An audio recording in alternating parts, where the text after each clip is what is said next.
आज बात करते हैं पृथ्वी की आंतरिक संरचना के बारे में कि पृथ्वी की आंतरिक संरचना कैसी है, उसके अंदर कौन कौन सी जो परतें हैं वो विद्यमान है तथा पृथ्वी के अंदर कौन सी ऐसे स्तर हैं जहाँ पर कौन कौन सी परतें स्थित है। पहली बात करता हूँ मैं क्रस्ट की। क्रस्ट को भूपर्पट्टी भी कहा जाता है। जैसे ये पृथ्वी है, इसको अपन ने पृथ्वी माना,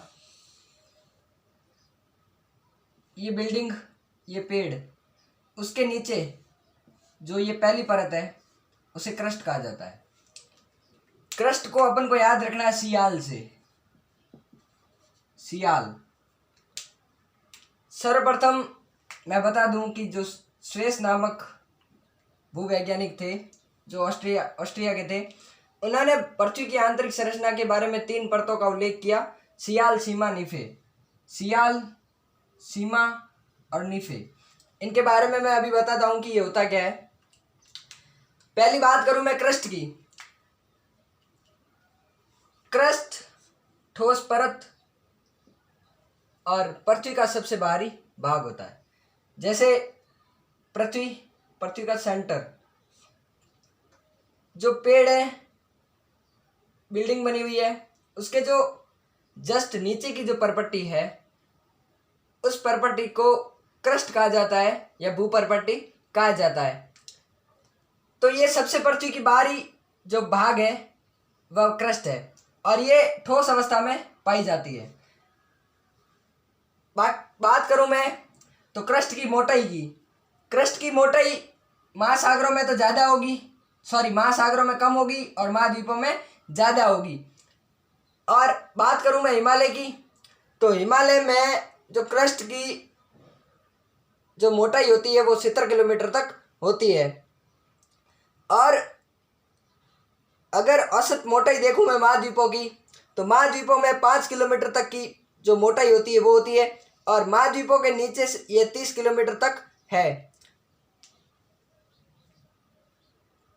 उसके बाद में घनत्व की बात करूं तो घनत्व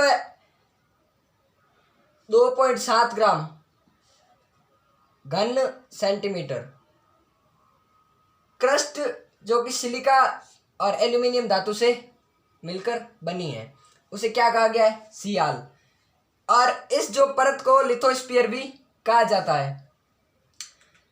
बात की मैं अपन ने क्रस्ट की, तो मैं क्रस्ट, मेंटल और कोर के बारे में बताऊंगा, परंतु सबसे पहले मैं एक बात बताना चाहता हूं कि जो पृथ्वी की आंतरिक संरचना होती है उसके स्रोत क्या होते हैं। एक स्रोत होता है अप्राकृतिक स्रोत और एक होता है प्राकृतिक स्रोत। अप्राकृतिक स्रोत में घनत्व, डेंसिटी, दाब, प्रेशर, तापमान, टेम्परेचर। पृथ्वी का जो औसत घनत्व होता है वो 5.5 ग्राम सेंटीमीटर क्यूब होता है। अब जो अप्राकृतिक स्रोत में 3 बताए, घनत्व, दाब और ताप, उनसे पृथ्वी की आंतरिक संरचना के बारे में पता लगता है। मैं बात करूं दाब की, घनत्व की या तापमान की, तो पृथ्वी के नीचे जाएंगे, जैसे जैसे भूतल में आगे बढ़ते रहेंगे तो उसमें घनत्व की वृद्धि होती रहती है, ताप की वृद्धि होती रहती है और दाब की भी वृद्धि होती रही है। इसलिए एक वाक्य मिलता है कि जो मेंटल में जो घनत्व है उससे 2 से ज़्यादा गुना, 2 से कुछ अधिक कोर में घनत्व पाया जाता है, डेंसिटी पाई जाती है। दूसरी बात करूं मैं मेंटल की, तो जो क्रस्ट है, क्रस्ट के जस्ट निचले भाग को, पेड़ बना हुआ है मतलब धरती के निचली सीमा है क्रस्ट, उसके और अंदर जाएंगे तो सीमा उसे कहा जाता है। पर प्रॉपर्टी कौन मेंटल प्रॉपर्टी। और उसी के नीचे है नीफे यानी कोर। क्रस्ट, मेंटल और कोर, ये सीमा। जैसे सियाल का मैं बताऊं तो सिलिका और एल्यूमिनियम से बनकर, सिलिका और मैग्नीशियम से बनकर और निकिल और लोहे से बनकर इसे नीफे कहा गया। इसीलिए इसको नीफे कहा गया, इसको सीमा कहा गया और इसको सियाल कहा गया। दूसरी बात करते हैं अपन मेंटल की। पृथ्वी के आयतन का 83% व द्रव्यमान 67% यही पाया जाता है। भूगर्भ में परपट्टी के नीचे का भाग जो होता है, परपट्टी के नीचे का जो भाग है वह मेंटल कहलाता है। मेंटल का जो ऊपरी भाग है उसे दुर्बलता मंडल या एटमॉस्फेयर कहा जाता है। मेंटल की जो धातु मिली है, मतलब धातु जिन जिन से मेंटल बना है उनका नाम है सिलिका और मैग्नीशियम, जिसे सीमा कहा गया। इनके डेंसिटी की बात करूं तो 2.90 से लेकर 4.75 ग्राम घन सेंटीमीटर क्यूब। जैसे जैसे अपन नीचे जाएंगे तो मैंने बताया कि घनत्व बढ़ता रहेगा। यहाँ 2.7 था तो यहाँ 2.90 से लेकर 4.75 ग्राम सेंटीमीटर क्यूब से आगे है। और जब अपन नीफे की क्रोड की बात करेंगे या नीफे की बात करेंगे तो 11 से 13 ग्राम तक इसका घनत्व अपन को प्राप्त होगा। इस परत को पाइरोस्फीयर कहा जाता है, इसको लिथोस्फीयर, इसको पाइरोस्फीयर। उसके बाद में क्रोड, क्रोड है क्रस्ट, मेंटल और क्रोड। ये जो क्रोड होती है क्रस्ट और मेंटल के नीचे पाई जाती है। ये निचली मेंटल से पृथ्वी के केंद्र तक पाया जाता है। इसको अपन ने केंद्र माना है, सेंटर बिंदु, सेंटर पॉइंट। तो इसका जो डेंसिटी होती है वो 11 से 13 ग्राम सेंटीमीटर क्यूब से भी के मध्य पाई जाती है। अब पृथ्वी के अगर अपन नीचे जाएंगे तो दाब हमेशा बढ़ेगा। जो ये क्रोड है, ये कोर है जो ठोस अवस्था में पाई जाती है।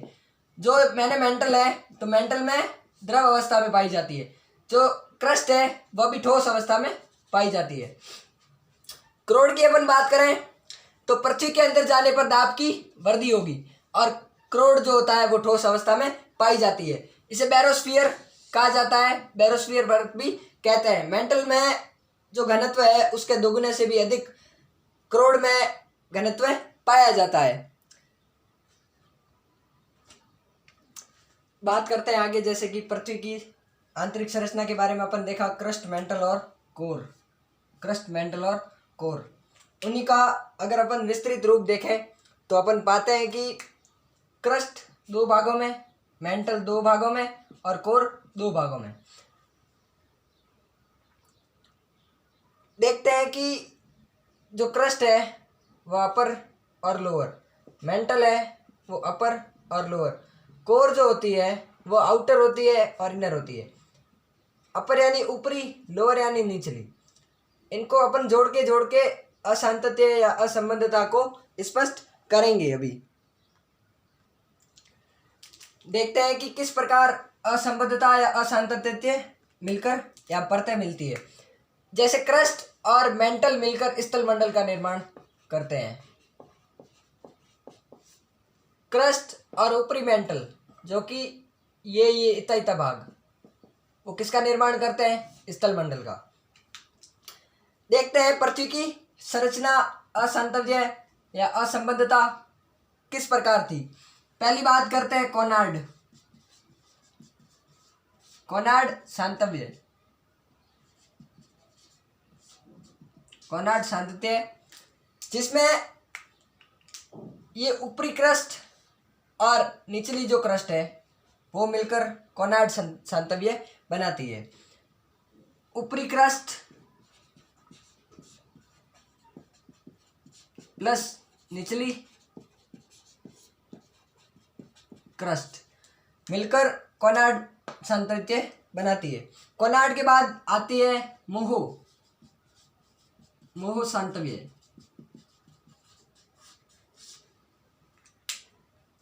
मोह के बारे में मैं बता दूं कि ऊपरी क्रस्ट और निचली क्रस्ट मिलकर क्या बना रहे हैं? कोनार्ड।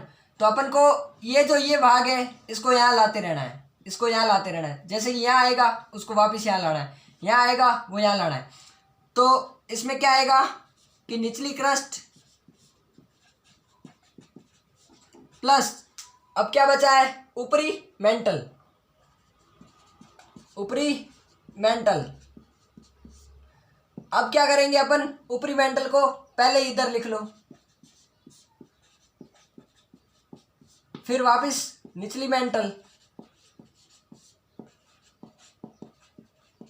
अब मैंने यहाँ कहा था कि इस वाली चीज को वापस यहाँ लाना है। निचली मेंटल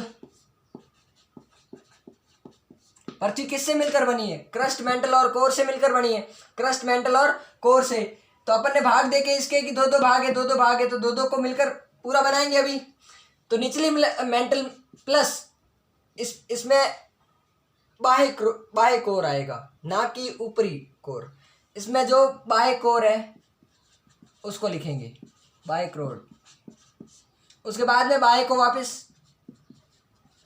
बाह्य कोर प्लस आंतरिक या इनर आंतरिक क्रोड।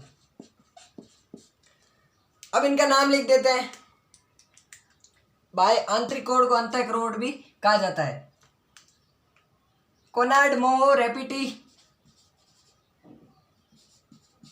रेपेटी या रेपिटी संतव्य,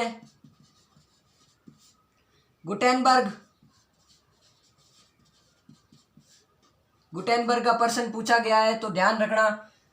प्रश्न क्या बनता है कि कोनार्ड संतव्य किन दो परतों से मिलकर बना है? ऊपरी क्रस्ट और निचली क्रस्ट से।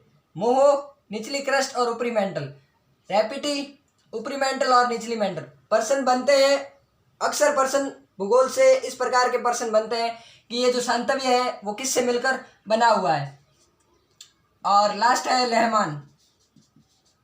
इसको एक शॉर्ट ट्रिक के रूप में मैं बताऊं। जो कोमा होता है, कोमा, एक कोमा। अब कोमे को अपन बुलाते हैं कोमा रे गू खा ले। अपन को मतलब गलत वे में नहीं जाना है, परंतु इस चीज को याद रखने का ये बेटर तरीका है मेरे हिसाब से। कोमे को बुलाया इधर, गू खा ले, वापस चला जा। ठीक है, आगे देखो। गुटेनबर्ग निचली मेंटल और बाह्य क्रोड। लेहमान है तो बाह्य क्रोड और आंतरिक क्रोड।